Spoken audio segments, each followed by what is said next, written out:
talk about how can you fix this problem on your Doordash app. So all you have to do, so you just click here on settings here.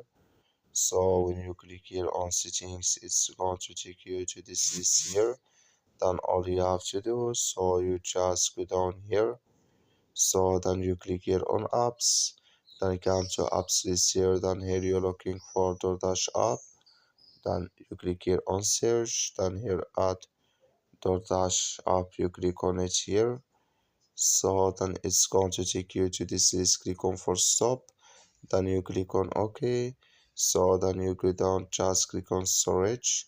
Come to storage list here. Just click on clear cache.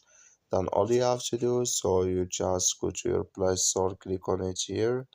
So then here you search for DoorDash app. It's going to show for you like this. You will find here update, click on it, and it's going to work with you. That's all you have to do. Thank you for watching. Don't forget to support us by like and subscribe.